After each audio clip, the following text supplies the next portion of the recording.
Everyone, it's Kelly. Welcome back to my channel. Today's video is going to be my anticipated book releases of January.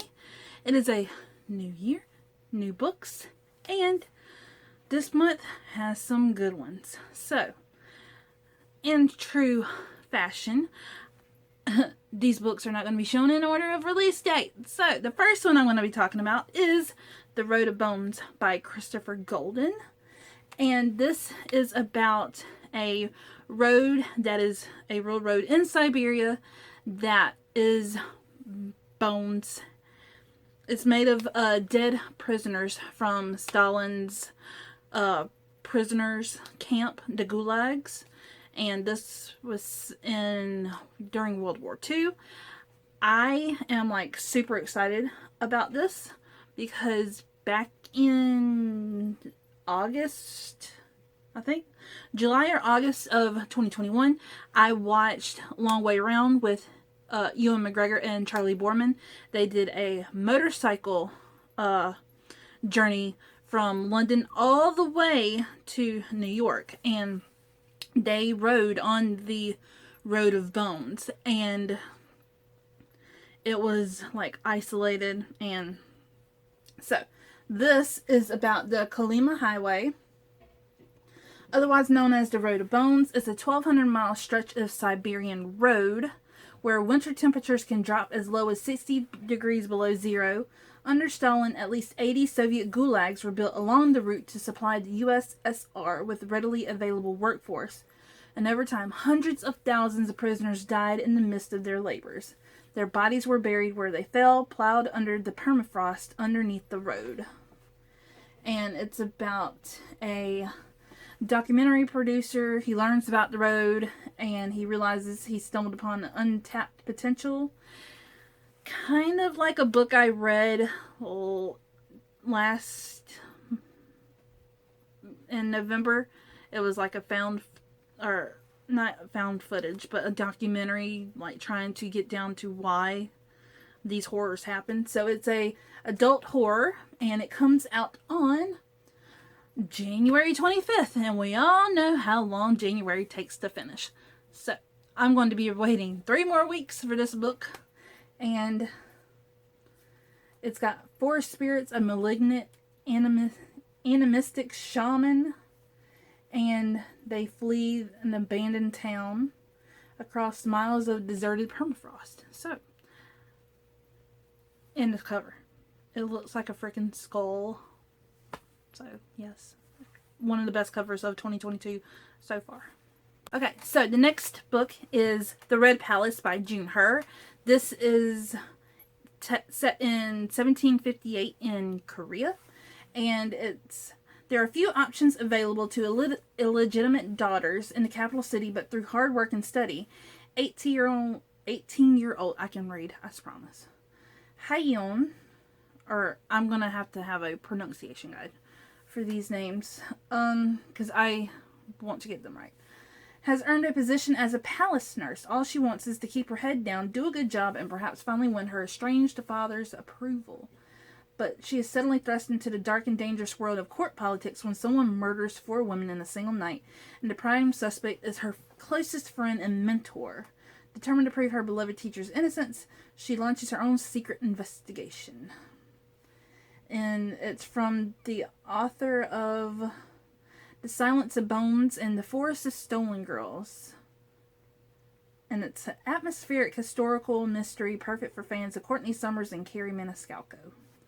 So this book comes out on January 25th, and the cover, it's like very mysterious, and I love the font. I am super excited to get this one. Hopefully NetGalley will soon approve my request.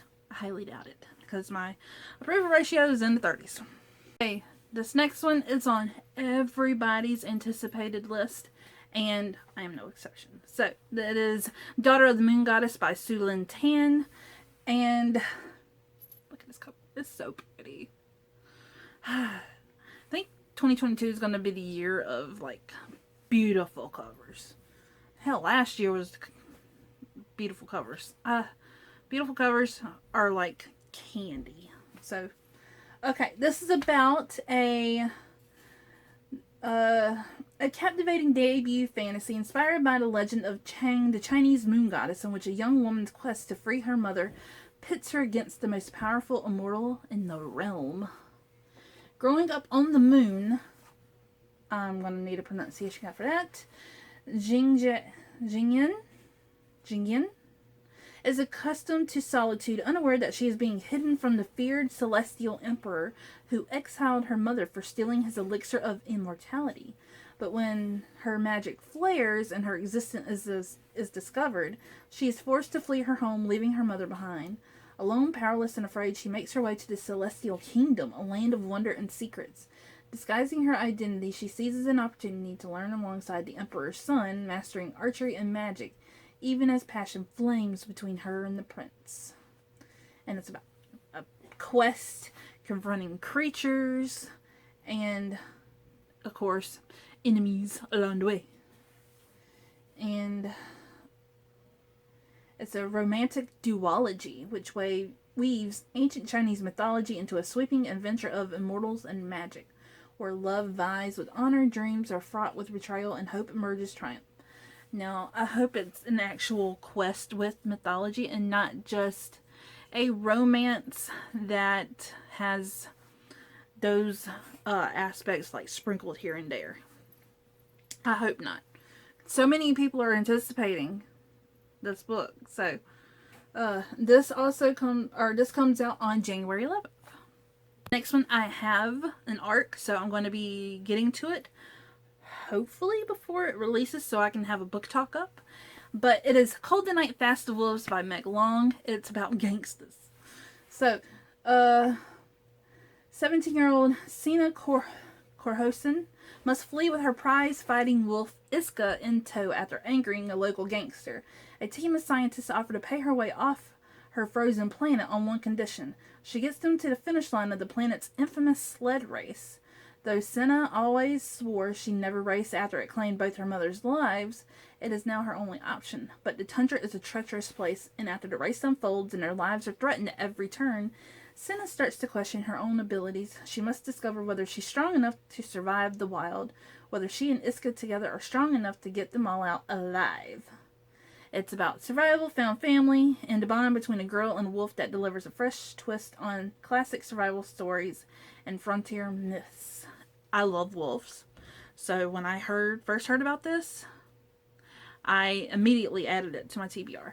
And so this comes out on January 11th. But like I said, I have the arc. So hopefully nothing major changes in the finished copy. But,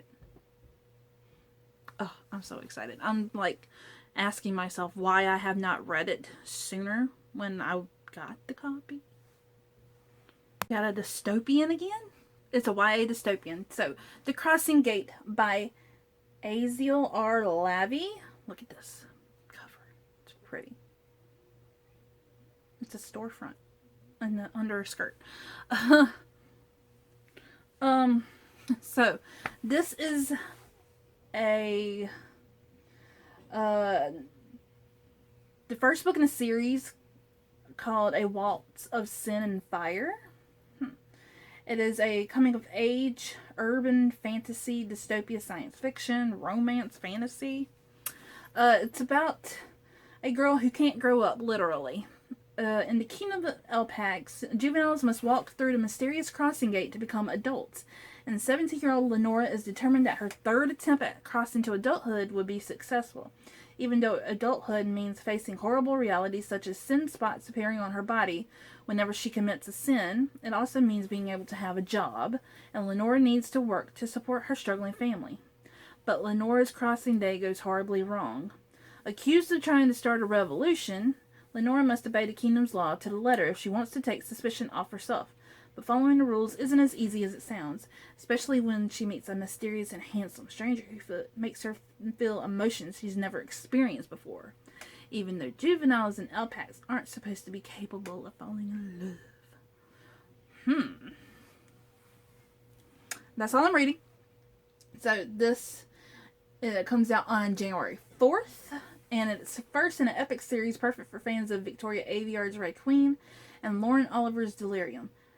Have not read any of those series, but I don't. I think I did. I think I have Delirium, the first book. So, combines the tropes of classic YA dystopia with Greek-inspired setting and fantasy elements that will whisk readers away on a journey like no other. Let's hope so. Okay, we got an adult science fiction thriller, and it's The Starless Crown by James Rollins. This is the first book in the New Moonfall series, and it's about an alliance embarks on a dangerous journey to uncover the secrets of the distant past and save their world in this captivating, deeply visionary adventure. A gifted student foretells an apocalypse. Her reward is a sentence of death. Fleeing into the unknown, she is drawn into a team of outcasts, a broken soldier, a drunken prince, an imprisoned thief. On the run, hunted by enemies old and new, they must learn to trust each other in order to survive in a world evolved in strange, beautiful, and deadly ways, and uncover ancient secrets that hold the key to their salvation. Who will claim the Starless Crown? So, this cover, again, I don't know what it is about the covers and being red, but it's like drawing me in. This also releases on January 4th, and it's almost 600 pages. So, it's a big boy. 560 pages. Book I put on my TBR because I'm going to be reading the well-known A Little Life by Hanya Yanagihara this year. And this is a new book from that author, To Paradise by Hanya Yanagihara.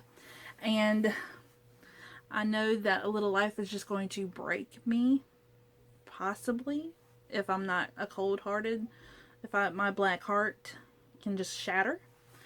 That's an experiment for myself. Anyways, this is an alternative version of 1893 America. New York is part of the free states where people may live and love whomever they please, or so it seems. The fragile young scion of a distinguished family resists betrothal to a worthy suitor, drawn to a charming music teacher of no means.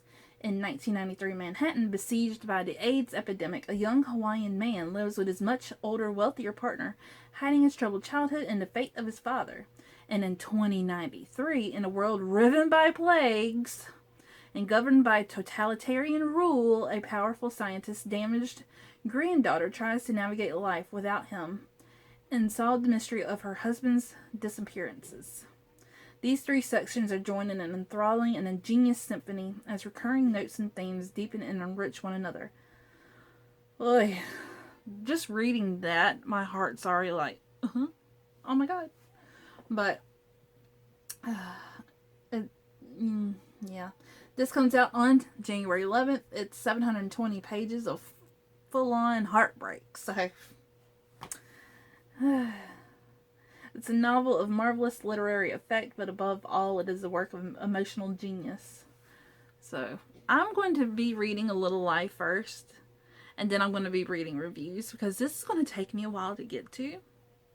It's not going to be like right now, but I am anticipating it. Ugh. Ooh, my heart's already hurting. My next one is How High We Go in the Dark by Sequoia Nagamatsu. And this is for fans of Cloud Atlas and Station 11. I'm going to be reading Station 11 because I just realized that there's a show now on HBO Max. But it's beginning in 2033. A grieving archaeologist arrives in the Arctic Circle to continue the work of his recently deceased daughter at the Batagaika? Ooh, pronunciation guides would be helpful. Crater, where researchers are studying long-buried secrets now revealed in melting permafrost. Everything was permafrost. Including the perfectly preserved remains of a girl who appears to have died of an ancient virus. And viruses. Plagues. Once unleashed, the Arctic plague will reshape life on Earth for generations to come, quickly traversing the globe, forcing humanity to devise a myriad of moving and inventive ways to embrace possibility in the face of tragedy. In a theme park designed for terminally ill children, a cynical employee falls in love with a mother desperate to hold on to her infected son. A heartbroken scientist searching for a cure finds a second chance at fatherhood when one of his test subjects, a pig, If you've just seen my December wrap-up, then you know I just read Animal Farm, and me and pigs, no. Develops the capacity for humans. Oh my god. I.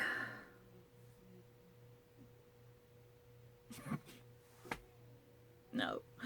Okay, so I'm not going to read any more of the synopsis. This comes out on January 18th. I am looking forward to it. But I'm not going to be happy about the talking pig.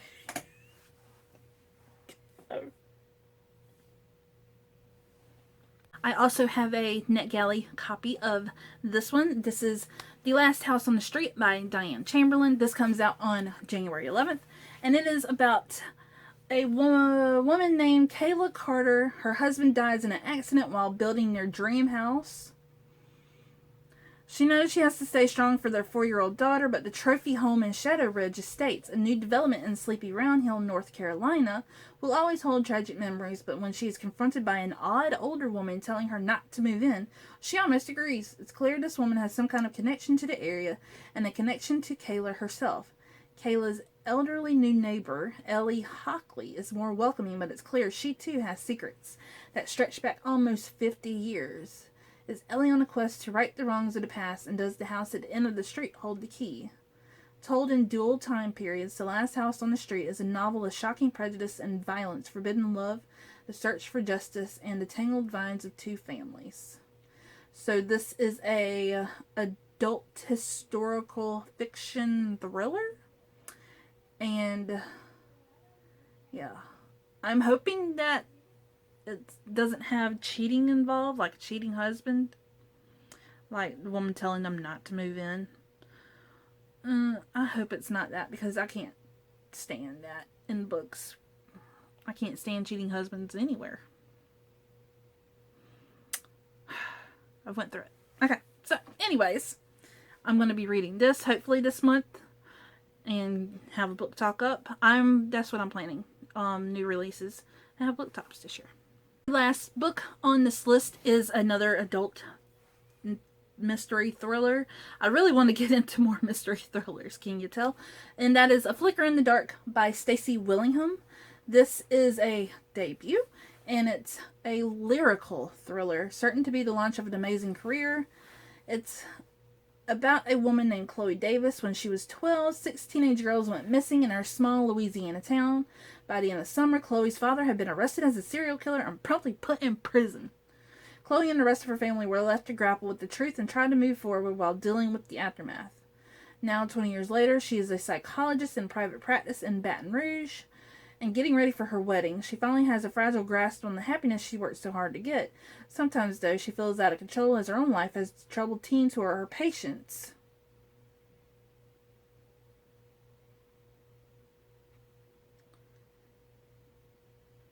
Oh, I thought oh, okay. Wow, mindfuck.